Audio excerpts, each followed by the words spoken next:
இதோ அருகாமையில் இருக்கக்கூடிய பிள்ளைமங்கலம் என்கிற ஊர்ல மணிமுத்து பாகவதன் ஒரு ராஜபாட் வள்ளி திருமணம் நாடகத்தில் வேலன் வேடன் விருத்தனாக நடிப்பார். பிள்ளைமங்கலம் மணிமுத்து பாகவதர் இமைக்காமல் ஒரு 20 நிமிடம் நிற்பார். இந்த காட்சியை காண்பதற்காக எங்கெங்கேயோ வெகு தூரங்களிலிருந்து மாட்டு வண்டி கட்டி கொண்டு வந்திருக்கக்கூடிய பொதுமக்கள் உறங்குகிற குழந்தைகளை எழுப்பி, தோ தோ தோ எழுந்திரு, ராஜபாட்டு வந்துட்டார், மணிமுத்து பாகவதர் வந்துட்டார், பாரு பாரு, கண்ணி மேய்க்க மாட்டார் என்று சொல்வார்களாம். வள்ளி திருமணம் என்பது ஒரு புராண கதை, கந்த புராணத்திலிருந்து வரக்கூடிய கதை. அதை தவத்திரு சங்கரதாஸ் சுவாமிகள் உள்ளிட்ட பல பேர் எழுதியிருக்கிறாங்க. MS குற்றாலம் பிள்ளை எழுதியிருக்கிறார், சங்கரலிங்க கவிராயர் எழுதியிருக்கிறார், தவத்திரு சங்கரதாஸ் சுவாமிகள் எழுதியிருக்கிறார். இன்னைக்கு நம்முடைய பகுதியில் நடத்தக்கூடிய இந்த வள்ளி திருமணம் நாடகம் தவத்திரு சங்கரதாஸ் சுவாமிகள் எழுதியது. கல்யாண காட்சியோட நாடகம் முடிஞ்சாதான் ஊர்ல மழை பெய்யுங்கிறது நம்பிக்கை. அப்ப ஊர் பெரியவர்கள் என்ன செய்வாங்க, வள்ளியாக நடிக்கிற ஸ்திரீ பாட்டை பார்த்து, ஏமா அவனாலதான் உன்னை அடையாளம் கேட்க வைக்க முடியலையே, போனா போகுது, அடையாளத்தை கேட்டு விடுமான்னு சொல்லுவாங்க. அப்படி ஊர் பெரியவர்கள் தலையிட்டு சொன்ன பிறகு அந்த பெண் அப்படி தெனாவட்டா மேடையில நின்றுட்டு, அப்படியானால் வேடுவரே, நீர் துரத்தி வந்த மானினுடைய அங்கு அடையாளங்களை சொல்லும் அப்படின்னு கேட்பார். அப்ப இந்த காயாத கானகத்தை நின்றுலாவுனர் காரிகையேன்னு பாடுற பாட்டு இருக்கு பாருங்க, அது ஸ்ருங்கார ரசம் துணிக்கிற பாட்டு. புதுக்கோட்டையை சேர்ந்த இளையராஜான்னு ஒரு பஃபூன், மிக புகழ்பெற்ற ஒரு கலைஞன். அவன் என்ன பண்ணா, வந்தான், தட்டை வச்சான், தேங்காயை உடைச்சு வச்சான், பாலித்தீன் கவருக்குள்ள இருக்கக்கூடிய கற்பூரத்தை கிழிச்சு தட்டில் வச்சான், திருநீற்றை அகலப்படுத்தி அதுல நடுவுல பத்திரமா வச்சான். வச்சுட்டு இப்போ இடுப்புல துண்டு கட்டியிருக்கான்ல, இதுல தீப்பெட்டியை செருகிருக்கான். தீப்பெட்டியை எடுக்கணும். இப்ப தீப்பெட்டியை தட்டி பார்த்தான், தீப்பெட்டியை காணும். ஒப்பனை அறைக்குள்ளேயே வச்சுட்டு வந்துட்டான் போல இருக்கு. இப்ப நிமிந்து பார்த்தான் முருகப்பெருமான. முருகன் நிற்கிறார். இளையராஜா கேட்டான், முருகா தீப்பெட்டி கொடு அப்படின்னா. முருகனுக்கு சிரிப்பு வந்துருச்சு. ஆத்திச்சூடி இளம்பிரை அணிந்து மோனத்திருக்கும் முழுவெண் மேனியான், கருநிறம் கொண்டு பார் கடல் மிசை கிடப்போன், மகமது நபிக்கு மறையருள் புரிந்தோன், இயேசுவின் தந்தை என பல மதத்தினர் பலவகையாக பரவிடும் பரம்பொருள் ஒன்றே,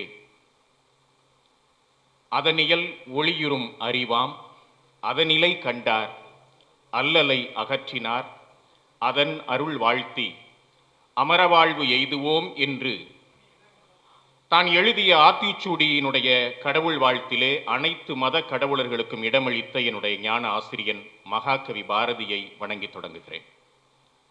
அருமை பெரியவர்களே, இந்த கம்பன் விழாவினுடைய தொடக்க நாள் விழாவிற்கு தொடக்க உரையாக ஒரு சிறுவனை, அதுவும் ஒரு நாடகக்காரனை, ஒரு கூத்துக்காரனை அருமை அண்ணன் பழனியப்பன் அவர்கள் ஏன் அழைத்தார்கள் என்று நான் நினைத்து பார்க்கிறேன். இயல், இசை, நாடகம் என்று இலக்கியத்திற்குள்ளே அத்தனையையும் புகுத்திய கம்பனை ஒரு வண்ணமயமாக, ஒரு கூத்துமயமாக தொடங்குவது இந்த விழாவிற்கு ஒரு மங்களகரமாக இருக்கும் என்று அவர் கருதிய காரணத்தினால் என்னை இங்கே அழைத்து இந்த தொடக்க உரையினை ஆற்றுமாறு பணித்திருக்கிறார்கள். அதற்காக என்னுடைய நன்றியை நான் தெரிவித்துக் கொள்ள விரும்புகிறேன். நான் மிகச் சுருக்கமாக, எனக்கு பின்னால் நகைச்சுவை அரசு அவர்கள் பேச இருக்கிறார்கள். எனவே எனக்கு வழங்கப்பட்ட நேரத்திற்குள்ளே ஒரு நாடகக்காரனாக, ஒரு கூத்துக்காரனாக கம்பனை நான் எப்படி பார்க்கிறேன் என்கிற ஒரு சித்திரத்தை உங்கள் மனதிலே வரைந்து விட்டு போக வேண்டும், அல்லது காலிலே சரங்கை கட்டி ஆடிவிட்டு போக வேண்டும் என்று நான் நினைக்கிறேன். 26 ஆண்டுகளுக்கு முன்பு காரைக்குடி கம்பன் கழகத்தில் கட்டுரை போட்டியில் முதல் பரிசு பெற்ற மாணவனாக அரங்கேறி இன்றைக்கு இந்த கம்பன் விழாவிலே, தொடக்க விழாவில் தொடக்க உரையாற்றுகிற ஒரு எளிய உரையாளனாக அரங்கேறுவதிலே நான் மகிழ்ச்சி அடைகிறேன். கம்பனை பற்றி, அதுவும் ஒரு நாடகக்காரனாக பேசுவதற்கு எனக்கு என்ன தகுதி இருக்கிறது என்றால், நான் நாடகத்தை முறையாக கற்றவன்.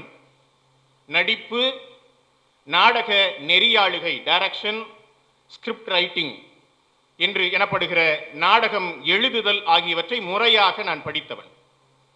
இதையெல்லாம் விட கூடுதல் தகுதி என்ன என்றால், தமிழகத்தினுடைய வடபகுதியிலே இருக்கக்கூடிய தெருக்கூத்து எனப்படக்கூடிய ஒரு கலை வடிவம். நம்ம பகுதியில் தவ திரு சங்கரதாஸ் சுவாமிகளுடைய இசை நாடகம் மாதிரி வட மாவட்ட பகுதிகளில் இருக்கக்கூடிய தெருக்கூத்துல ஒரு 3 மாதங்கள் கலைமாமணி கண்ணப்ப தம்பிரான் அவருடைய புதல்வர் கலைமாமணி சம்பந்த தம்பிரான் அவருடைய பாதம் பணிந்து தெருக்கூத்தை கற்றுக்கொண்டு 3 மாதங்களிலே அனுமன் தூது என்கிற ஒரு கூத்தினை முழுமையாக புரிசை மண்ணிலே ஆடிய ஒரு கூத்துக்காரன் என்கிற தகுதியோடும் நான் இந்த உரையினை உங்கள் மத்தியிலே வழங்க நினைக்கிறேன். அருமை பெரியவர்களே, இலக்கியம், நாடகம், திரைப்படம் இவை எல்லாமே ஒரு விதமான ஊடகம். இலக்கியமும் திரைப்படமும் அது படைப்பாளியினுடைய ஊடகம். அது கிரியேட்டர்ஸ் மீடியம் என்று சொல்லுவார்கள். ஒரு படைப்பாளி எப்படி நினைக்கிறானோ அப்படி அதை வடித்து விட முடியும். இலக்கியம் படைக்கக்கூடிய படைப்பாளி அவன் நினைத்தால் ஒரு பாத்திரத்தை எப்படி வேண்டுமானாலும் ஆட வைத்து விட முடியும். ஒரு திரைப்பட இயக்குனன் அவன் திருப்தி அடையும் வரை மீண்டும் மீண்டும் மீண்டும் அந்த காட்சிகளை எடுக்க முடியும். ஆனால் ஒரு நாடகம் என்பது அது கிரியேட்டர்ஸ் மீடியம் இல்லை, அது ஆக்டர்ஸ் மீடியம். ஒரு நாடகம் என்பதை பொறுத்த வரைக்கும் அது ஒரு நடிகனுடைய ஊடகம். நான் ஒரு நாடக இயக்குனனாக ஒரு பாத்திரத்தை எப்படி வடிவமைத்திருக்கிறேன், என்னவெல்லாம் சொல்லிக் கொடுத்திருக்கிறேன், முகபாவங்களை எப்படி தர வேண்டும், உணர்ச்சியை எப்படி தர வேண்டும் என்றெல்லாம் சொல்லிக் கொடுத்தாலும் என்னுடைய நடிகன் மேடை ஏறிய பிறகு அங்கே இயக்குனர் இல்லாமல் போகிறான். நடிகன் என்ன தருகிறானோ அதுதான். எனவே அது ஒரு நடிகனுடைய ஊடகம். எனவேதான் படைப்பினுடைய பாதி பங்குதான் நாடகத்திலே இயக்குனருக்கு இருக்கிறது, மீதி பங்கு என்பது நடிகனிடம் போய் சேர்கிறது. நாடகத்தில் தன்னுடைய பங்களிப்பை மிக உயிர்ப்போடு வைத்திருப்பவனே மிகச்சிறந்த நடிகனாகிறான். எழுதுபவன் எழுதிவிட்டான், இயக்குபவர் இயக்கிவிட்டார், நடிப்பை சொல்லிக் கொடுத்து விட்டார். ஆனால் மேடை ஏறுகிறவன் அதற்கு ஒரு புது மெருகை, உயிரை தருகிறான். உங்களுக்கு நம்முடைய பகுதியிலிருந்து எடுத்துக்காட்டு சொல்ல வேண்டுமானால் வள்ளி திருமணம் நாடகத்தை சொல்லலாம். வள்ளி திருமணம் என்பது ஒரு புராண கதை, கந்த புராணத்திலிருந்து வரக்கூடிய கதை. அதை தவத்திரு சங்கரதாஸ் சுவாமிகள் உள்ளிட்ட பல பேர் எழுதியிருக்கிறாங்க. MS குற்றாலம் பிள்ளை எழுதியிருக்கிறார், சங்கரலிங்க கவிராயர் எழுதியிருக்கிறார், தவத்திரு சங்கரதாஸ் சுவாமிகள் எழுதியிருக்கிறார். இன்னைக்கு நம்முடைய பகுதியில் நடத்தக்கூடிய இந்த வள்ளி திருமணம் நாடகம் தவத்திரு சங்கரதாஸ் சுவாமிகள் எழுதியது. கதை சங்கரதாஸ் சுவாமிகள் எழுதியது, பாடல்கள் சில சங்கரதாஸ் சுவாமிகள் எழுதியது. ஆனால் மேடை ஏறுகிற நடிகர்கள் என்ன செய்கிறார்கள்? அந்த சட்டகம், வள்ளியினுடைய தந்தை நம்பிராஜன் வள்ளியை அழைப்பார். வள்ளி திணைப்புணம் சென்று காத்துவா என்பார். வள்ளி புறப்படுவாள். ஆலோலம் சோ ஆலோலம் சோ என்று கவன்கல்லை சுழற்றியபடி அவள் திணைப்புணம் காப்பாள். வானலோகமாக போகிற நாரத மகாமுனிவர் இந்த ஆலோலம் சோ என்கிற குரலை கேட்பார். குரலே இவ்வளவு அழகாக இருக்கிறதே, இந்த குரலுக்கு சொந்தக்கார பெண் எவ்வளவு அழகாக இருக்க வேண்டும் என்று அந்த பெண்ணை பார்க்க வருவார். வந்து பார்த்தவுடன் முடிவு செய்வார், இவ்வளவு அழகான இந்த குரத்துக்கு ஏற்ற மணாளன் முருகப்பெருமான் தான் என்று முடிவு செய்வார். அவளோடு பேசுவார். பிறகு சபதமிட்டு கழுகுமலையிலே, கழுகாசலத்திலே முருகப்பெருமானை சந்திப்பார். நீ காந்தர்வ மனம் புரிய வேண்டும் என்று வேண்டுவார். முருகன் வேடனாக வந்து காதலித்து பிறகு விருத்தனாக வந்து வள்ளியை மனம் முடிப்பார் என்பது கதை. இது நம்ம எல்லாருக்கும் தெரியும். ஆனால் பெரியவர்களே, இது தவத்திரு சங்கரதாஸ் சுவாமிகள் வடித்து தந்த நாடகம் தான்.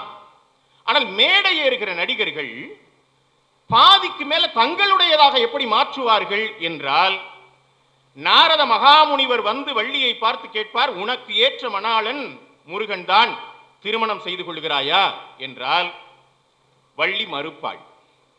சுவாமி, தலையில என்ன எழுதியிருக்குன்னு தெரியாதே, எனக்கு எழுதப்பட்ட விதி என்ன என்று தெரியாதே, நீங்க ஏதேதோ சொல்றீங்களேன்னு கேட்பார். அம்மா, விதியின் மேல பழிய போடாத, விதி விதி என்பதெல்லாம் வீண் வார்த்தை அல்லவோ என்று நாரத மகாமுனிவர் கேட்பார்.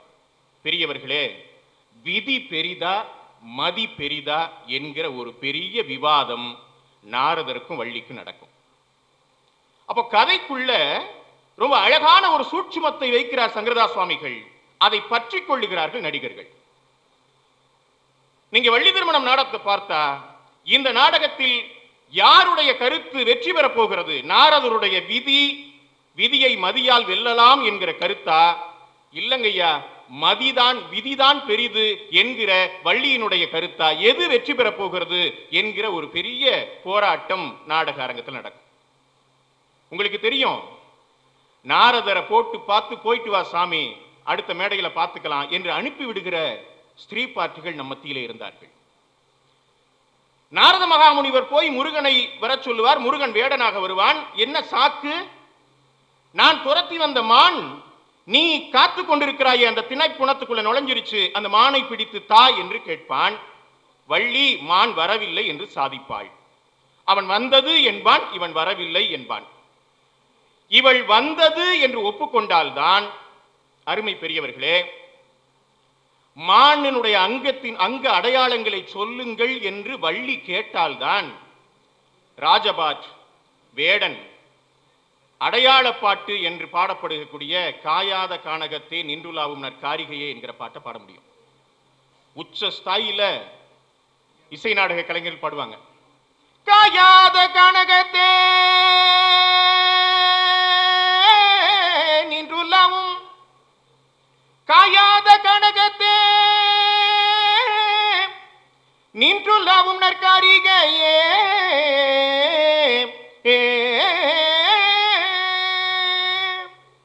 இது இந்த பாடலுடைய ஒரு வரி. ஒரு வரி பாடுறதுக்கு எனக்கு அடிவயிறு பிடிக்குது. நம்முடைய ராஜபாட்டுங்க விடிய விடிய இந்த பாட்டை பாடுறாங்க. அவன் இந்த காயாத கனகத்தை என்கிற பாட்டை ஒரு ராஜபாட்டு பாட வேண்டும் என்றால் எப்ப பாட முடியும்? நீர் துரத்தி வந்த மானினுடைய அங்க அடையாளங்களை சொல்லும்னு கேட்டா தான் பாட முடியும். திறமை மிக்க ஸ்திரீ பார்ட்டிகள் மானினுடைய அடையாளத்தை கேட்க மாட்டாங்க. இப்ப என்ன ஆகும்? 2 மணிக்கு பாட வேண்டிய பாட்டு 3 மணி ஆகி 4 மணி ஆகி 5 ஆகி 5:30க்கு விடிஞ்சிரும். விடிந்த பிறகும் மான் வரவில்லை என்று ஸ்திரீ பாட்டு சாதிப்பாள். இல்லம்மா வந்ததுன்னு போராடுவான் அவன். விடிஞ்சிரும். உங்களுக்கு தெரியும், பிறகு கல்யாண காட்சியோட நாடகம் முடிஞ்சாதான் ஊர்ல மழை பெய்யுங்கிறது நம்பிக்கை. அப்ப ஊர் பெரியவர்கள் என்ன செய்வாங்க? வள்ளியாக நடிக்கிற ஸ்திரீ பார்ட்டி பார்த்து, ஏமா அவனாலதான் உன்னை அடையாளம் கேட்க வைக்க முடியலையே, போனா போகுது, அடையாளத்தை கேட்டு விடுமான்னு சொல்லுவாங்க. அப்படி ஊர் பெரியவர்கள் தலையிட்டு சொன்ன பிறகு அந்த பெண் அப்படி தெனாவட்டா மேடையில நின்னுட்டு, அப்படியானால் வேடுவரே, நீர் துரத்தி வந்த மானினுடைய அங்கு அடையாளங்களை சொல்லும் அப்படின்னு கேட்பார். அப்ப இந்த காயாத கானகத்தை நின்றுலாவும் நற்காரிகையேன்னு பாடுற பாட்டு இருக்கு பாருங்க, அது ஸ்ருங்கார ரசம் துணிக்கிற பாட்டு. சொல்ல போனா ரெட்டை அர்த்தம் துணிக்கிற பாட்டு. அந்த பாட்டை 5:30 மணிக்கு மக்கள் எல்லாம் விடிஞ்சு எந்திரிச்சு பாயை சுருட்டிட்டு கக்கத்துல வச்சுக்கிட்டு வீட்டுக்கு போறதுக்கு தயாரா இருக்கிற அந்த நேரத்துல காயாத கனகத்தே நின்றுலாவும் அப்படின்னு ரொம்ப பரிதாபமா பாடுவாங்க. அப்போ நாடகத்தை தன்னுடைய திறமையால் இடைநிறுத்துகிற, திசை திருப்புகிற மாபெரும் பணியை நாடக கலைஞர்கள் செய்கிறார்கள். அப்படிதான் எல்லா நாடகமுமே. அப்ப படைக்கப்பட்ட ஒரு படைப்பு என்பதை சுயமாக நடிகர்கள் தன்னுடைய திறமையால் வளர்த்து எடுப்பதை போல ஒரு இலக்கியத்தில் செய்ய முடியுமா என்றால் முடியாது. இலக்கியம் படைக்கப்பட்டு விட்டது, அவ்வளவுதான். ஆனால் பெரியவர்களே, கம்பன் என்ன செய்கிறார் என்றால், கம்பன் படைத்த பாத்திரங்கள் ஒரு நாடகத்தினுடைய பாத்திரங்களைப் போல சுயமாக இயங்கும் தன்மை உடையவை. இது அப்படியே நிறைவு பெற்றுவிட்ட, எழுதப்பட்டதனால் அப்படியே உறைந்து போன பாத்திரங்கள் இல்லை. நான் இதைத்தான் ஒரு நாடக கலைஞனா சொல்ல விரும்புகிறேன். ஒரு நாடக மேடையில் எழுதப்பட்ட பணுவலை, ஒரு நாடகத்தை பாத்திரங்கள் எவ்வாறு உயிர் உள்ளதாக ஆக்குகிறதோ, தன்மையப்படுத்துகிறதோ, அப்படி கம்பனுடைய பாத்திரங்கள் சுயமாக இயங்கும் தன்மையை உடையவை. அப்படி சுயமாக இயங்கக்கூடிய தன்மையிலேதான் கம்பன் இந்த காப்பியத்தை படைத்திருக்கிறார் அப்படிங்கிறத பார்க்கிறோம். அருமை பெரியவர்களே, பல்வேறு நாடக நுட்பங்களை உள்வாங்கிக் கொண்டவனாக கம்பன் இந்த காப்பியத்தை படைத்திருக்கிறான். என்னென்ன நாடக நுட்பம்? நாடக கோட்பாடுகளை, நவீன கோட்பாடுகள் ஒன்று சொல்றாங்க. நடப்பது நாடகம் என்பதை பார்வையாளர்களுக்கு உணர்த்தணும். உயிரை கொடுத்து நடிக்கிறதுங்கிறது ஒண்ணு, ஆனால் நடக்கிறது நாடகம்ங்கிறத பார்வையாளருக்கு உணர்த்தணும். எப்படி? நீங்க வள்ளி திருமண நாடகத்தை நான் மீண்டும் உதாரணமா சொல்றேன். கழுகாசல காட்சி, திரை விலகியதும் முருகப்பெருமான் கல்யாண கோலத்துல நிற்பார். நம்முடைய ஹார்மோனிஸ்டுகள், பக்கவாத்தியங்கள் இசைப்பாங்க. அப்போ அந்த பஃபூன் காமிக் இருக்கான் பாருங்க, பஃபூன் என்ன செய்வான்? ஒரு பூசாரி மாதிரி வருவான். ஒரு தட்டுல தேங்காய், பழம், ஊதுபத்தி, கற்பூரம் இதெல்லாம் எடுத்துட்டு வந்து வச்சு, அந்த ஹார்மோனிய கலைஞன் பக்தி பாடலை பாடுகிற வரைக்கும் தேங்காயை உடைச்சு வச்சு, சூடத்தை எடுத்து, கற்பூரத்தை எடுத்து தட்டுல வச்சு தீபம் காட்டுவதற்காக தயாராவான். இந்த தீப ஆராதனையை நின்று கொண்டிருக்கக்கூடிய நாடக கலைஞன் முருகப்பெருமானுக்கு காட்டிய பிறகுதான் அவர் மைக்கு முன்னால வந்து பாடுவார். அப்ப இந்த வணக்க காட்சி இருக்கு பாருங்க. அப்போ புதுக்கோட்டையை சேர்ந்த இளையராஜான்னு ஒரு பஃபூன், மிக புகழ்பெற்ற ஒரு கலைஞன். அவன் என்ன பண்ணா, வந்தான், தட்டை வச்சான், தேங்காயை உடைச்சு வச்சான், பாலித்தீன் கவருக்குள்ள இருக்கக்கூடிய கற்பூரத்தை கிழிச்சு தட்டுல வச்சான், திருநீற்றை அகலப்படுத்தி அதுல நடுவுல பத்திரமா வச்சான். வச்சுட்டு இப்போ இடுப்புல துண்டு கட்டியிருக்கான்ல, இதுல தீப்பெட்டியை செருகிருக்கான். தீப்பெட்டியை எடுக்கணும். இப்ப தீப்பெட்டியை தட்டி பார்த்தான், தீப்பெட்டியை காணோம். ஒப்பனை அறைக்குள்ளேயே வச்சுட்டு வந்துட்டான் போல இருக்கு. இப்ப நிமிந்து பார்த்தா முருகப்பெருமான, முருகன் நிக்கிறார். இளையராஜா கேட்டான், முருகா தீப்பெட்டி கொடு அப்படின்னு. முருகனுக்கு சிரிப்பு வந்துருச்சு.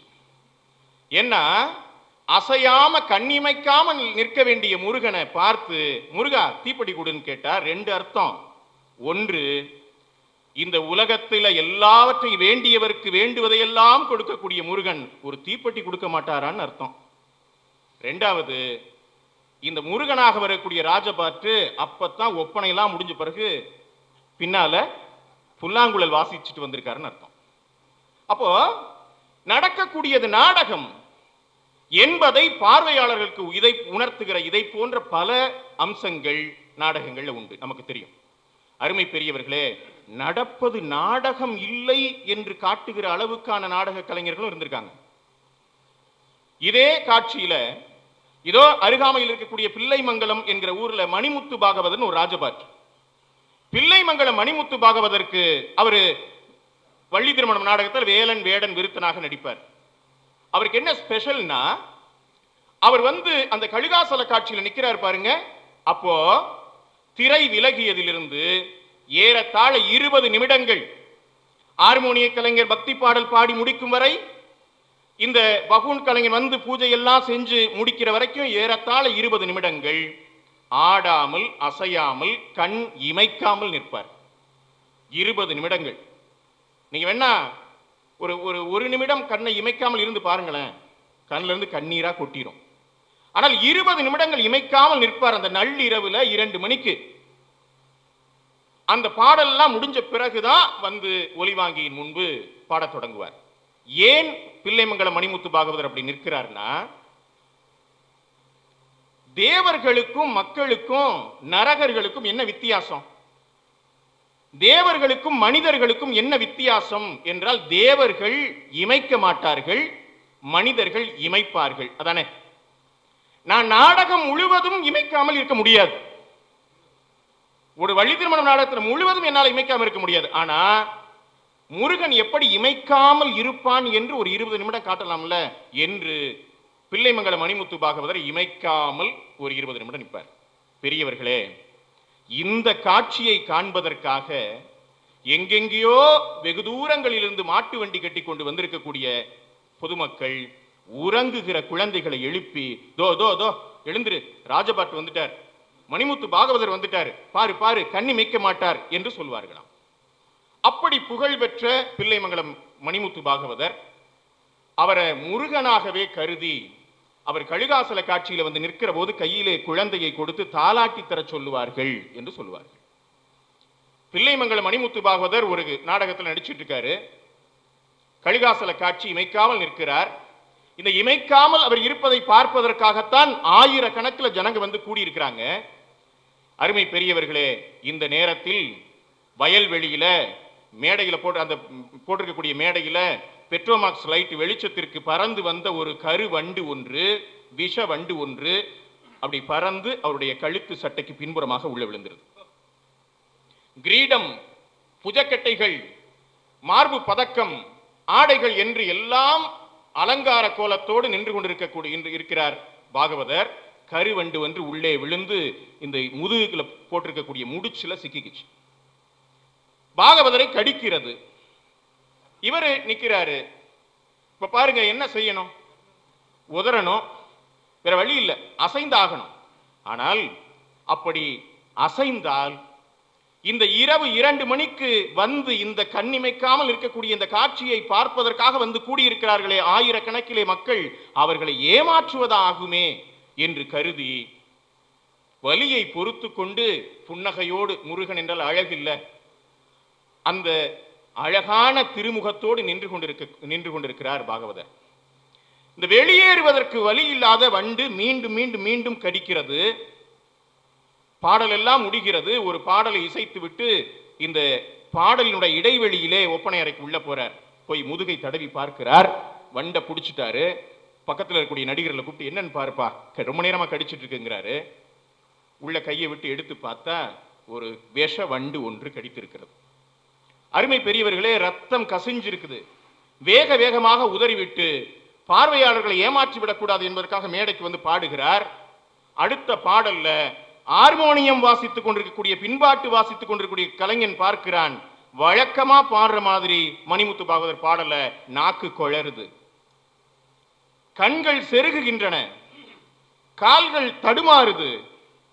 அப்போ கொஞ்சம் தடுமாறுவதை பார்த்தவுடன் ஓடி போய் தாங்கி பிடிக்கிறார்கள். வாயினுடைய ஓரத்திலே நுரை தள்ளுகிறது. மருத்துவரிடம், வைத்தியரிடம் கொண்டு போய் பார்த்தால் விஷம், உடம்பெல்லாம் விஷம் ஏறிருக்கு.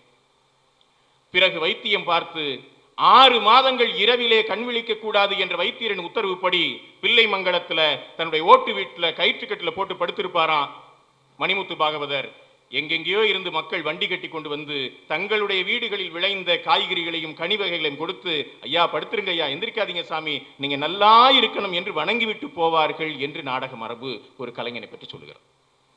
நான் ஏன் இதை குறிப்பிடுகிறேன் என்றால், ஒரு பாத்திரம் மேடையிலே நடப்பது நாடகம்தான் என்று காட்ட வேண்டும். காட்டும். யாரை போல? புதுக்கோட்டை பஃபூன் இளையராஜாவை போல. மேடையிலே நடப்பது நாடகம் இல்லை, உண்மைதான் என்பதை கொஞ்சம் ஒரு சாம்பிளாவது காட்டணும். அதற்கு எடுத்துக்காட்டு மணிமுத்து பாகவதர்.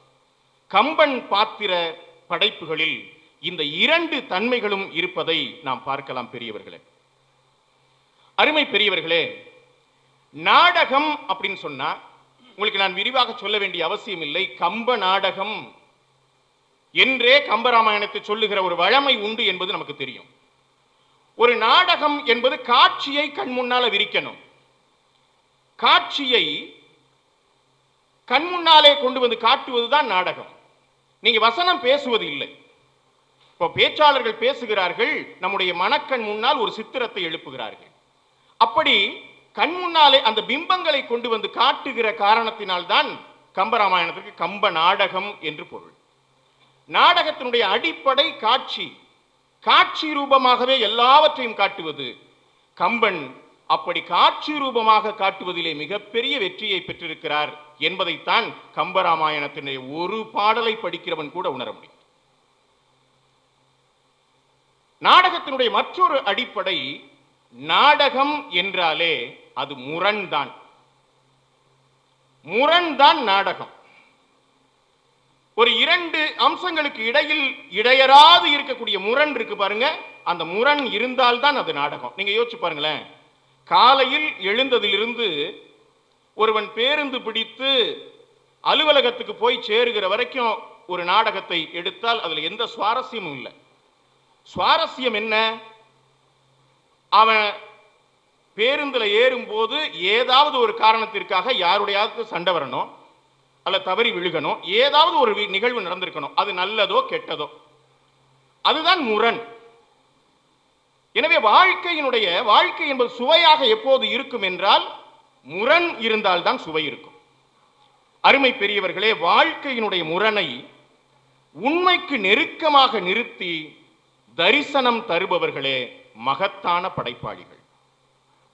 உலகத்தினுடைய எந்த படைப்பாளிக்கும் இது பொருந்தும். கம்பனுக்கு என்ன கிடைக்கிறது என்றால் வால்மீகி ராமாயணம் தான் சட்டகமாக கிடைக்கிறது. இது கம்பனே உருவாக்கிய கதை இல்லை. வால்மீகி ஏற்கனவே ஒரு சட்டகத்தை தந்து விடுகிறார். அப்போ இந்த சட்டகத்துக்குள்ள இதை இலக்கியமாக படைப்பதற்கு இன்னும் தாண்டி ஒரு நாடகமாக காட்ட வேண்டும் என்றால் முரண்கள் நிறைய அதுல வைக்கணும். கம்பன் என்ன செய்கிறான் என்றால் வால்மீகி தொடாத, வால்மீகி கற்பனையே செய்யாத பல முரண்களை மிகவும் நுட்பமாக கம்பன் படைக்கிறார். ஒரு இடத்தை நான் இந்த இடத்திலே சுட்டிக்காட்ட விரும்புகிறேன். வால்மீகி ராமாயணத்தில் தாடகை வதம் முடிஞ்ச பிறகு மிதிலையை நோக்கி வருகிறார்கள் விஸ்வாமித்திரரும் அவருடைய சீடர்களும். அப்படி வருகிற வழியிலே ஒரு பழைய ஆசிரமத்தை காட்டி சொல்லுகிறார். இங்கதான் ஒரு ஆசிரமம் இருந்தது என்று ஆசிரமத்தினுடைய கதையை சொல்லுகிறார். கௌதமனுடைய பத்தினி அகலிகையினுடைய வரலாற்றை சொல்லுகிறார். அதையெல்லாம் சொல்லி, ராமா, உன்னுடைய காலடி பட்டதும் மீண்டும் அவள் பெண்ணாக மாறுவாள் என்று சொல்லுகிறார். அப்படி சொல்லி முடித்ததும் ராமனுடைய அந்த பாத தூளி பட்டு கல்லாக கிடந்த அகலிகை பெண்ணாக உருவெடுத்தாள் என்று வால்மீகி எழுதுகிறார். இது இந்த லீனியர் என்று சொல்லுவோம், வரிசை முறைப்படி இந்த கதை சரிதான். ஆனால் கம்பன் எப்படி படைக்கிறான்? ஏன் கம்பராமாயணம் ஒரு நாடகமாக ஆகிறது என்றால் அதுல ஒரு சின்ன வரிசை முறையை மாற்றுகிறான் கம்பன். அவன் என்ன செய்யறான்? ராமனுடைய நடந்து வருகிறார்கள். விஸ்வாமித்திரருக்கு பின்னால, மாமுனிவருக்கு பின்னால அண்ணனும் தம்பியும் நடந்து வருகிறார்கள். ராமனுடைய காலடி துகள் பட்டதும் கல்லிலே இருந்து ஒரு பெண் எழுகிறாள். முதல் காட்சியே இதான். பெண் எழுகிறாள். ராமன் மட்டுமல்ல, நாமும் பார்த்து திகைக்கிறோம். யார் இந்த பெண் என்று திகைக்கிறோம். யார் இவள் என்ற வினா நமக்கு எழுகிறது. இப்போ விஸ்வாமித்திரர் சொல்றாரு, அகலிகை, இவள் அகலிகை, இவள் ஒரு அவல வாழ்வுக்கு சொந்தக்காரி என்று அகலிகையினுடைய அவல வாழ்வினை எடுத்து காட்டுகிறார். அருமை பெரியவர்களே, வால்மீகி மிகச் சாதாரணமாக ஒரு இலக்கிய படைப்பாக படைத்த ஒன்றை கம்பன் ரொம்ப அழகா ஒரு வரிசை முறையை மாற்றி அதுல ஒரு சுவையை கூட்டுகிறான். வாழ்க்கையினுடைய முரண் அதுதான். திடீரென்று ஒரு பெண் தோன்றுகிறாள். இவள் யார் என்று கேட்ட பிறகு அவளுடைய வரலாற்றை சொல்லுகிறார் முனிவர் என்று காட்டுகிறார். உடனே அந்த அகலிகையை பார்த்து வணங்கி அன்னை என்று விழிக்கிறான் ராமன். நெஞ்சினால் பிழையாளை நீ ஏற்றிடுக என்று கோதம முனிவருக்கு சொல்லுகிறான். அவள் நெஞ்சில் பிழை இல்லை, இவளை ஏற்றிடுக என்று சொல்லுகிறான் ராமன் என்பது கம்பராமாயண காட்சி. அருமை பெரியவர்களே, இந்த காட்சி இப்படியே இருக்க நம்முடைய சிந்தனை இன்னொரு இடத்துக்கு போகுது. நெஞ்சில் பிழை இல்லாளை ஏற்றிடுக என்று கோதமருக்கு சொன்னானே ராமன், அதை அவனுடைய வாழ்க்கையில் அவன் பின்பற்றல. எங்க யுத்தகாண்டத்தில் போர் முடிந்து லக்குவன் சென்று சீதையை அழைத்து வந்த பிறகு அவளை தீயில் இறங்கு என்று சொல்லுகிறானே, அப்போ தான் சொன்ன ஒன்றை, தான் இன்னொருவருக்கு கற்பித்த ஒன்றை தானே மதிக்க முடியாத ஒரு அவல நிலைதான் வாழ்க்கையில் இருக்கிறது. ஒன்றை நினைவில் வைத்துக் கொள்ளுங்கள். எதையெல்லாம் நாம் வெறுக்கிறோமோ, எதையெல்லாம் நாம் எள்ளி நகையாடுகிறோமோ, எதையெல்லாம் மோசம் என்று சொல்லுகிறோமோ, அது எல்லாம் நமக்கு விதிக்கப்படுகிறது. வாழ்க்கையினுடைய முரண் இதுதான். நம்ம 1000 குறை சொல்றோம், அது இப்படி இருக்கு, இது இப்படி இருக்குன்னு சொல்றோம். கடைசியில் நமக்கு விதிக்கிறதே. இதை எப்படி புரிந்து கொள்வது? இல்ல, பாரியினுடைய மகளிர், பாரி மகளிர், அந்த 2 பெண்களும் பாடிய ஒரு புறநானூற்று பாட்டு உலக இலக்கியங்களில் ஆகச் சிறந்த கவிதைகள் என்று விரல் விட்டு எண்ணுகையில் 10 கவிதைகளுக்குள்ள ஒன்னா இருக்கும். அற்றை திங்கள் அவ்வெண் நிலவில் எந்தையும் உடையேம் எம் குன்றும் பிறர்கொளார் இற்றை திங்கள் இவ்வன் நினவில் வென்று எரி முரசின் வேந்தர் எம் குன்றும் கொண்டார் எந்தையும் இளமே என்று கக்கத்துல இடுக்கின மூட்டை முடிச்சை பிடிச்சுக்கிட்டு திரும்பி பரம்பு மலையை பார்த்து அந்த பௌர்ணமி இரவிலே தெரியக்கூடிய அந்த பரம்பு மலையை பார்த்து அந்த பெண்கள் சொல்லுகிறார்களே, அற்றை திங்கள் அவ்வெண் நிலவில் எந்தையும் உடையேம், எங்கள் தந்தை இருந்தார், எம் குன்றும் பிறர் கொளார், இந்த எங்களுடைய குன்றம் இருக்கிறதே பரம்பு மலை, அதை யாரும் கவர்ந்து விடவில்லை. ஆனால் இந்த திங்கள் இந்த பௌர்ணமிக்கு வென்று எரி முரசின் வேந்தர் எம் குன்றும் கொண்டார் எந்தையும் இளமே. இப்ப இல்லையே. கபிலருக்கு பின்னால் அந்த ரெண்டு பெண்களும் ஏன் வருகிறார்கள்? மூவேந்தர்கள் பெண் கேட்டார்கள். யாரை பெண் கேட்டார்கள்? பாரி மகளிரை பெண் கேட்டார்கள். சற்று பொறுங்க. பெண் கேட்டவங்க எத்தனை பேர்? 3 பேர். எத்தனை பெண்கள் இருக்காங்க? 2 பேர்.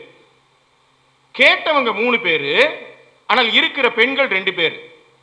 அப்போ பெண் கேட்டு பெண்ணை கொடுப்பான் என்கிற நம்பிக்கையில் அவங்க கேட்கல, பெண்ணை கொடுக்க மாட்டாங்கிற நம்பிக்கையில தான் அவங்க கேட்கிறாங்க.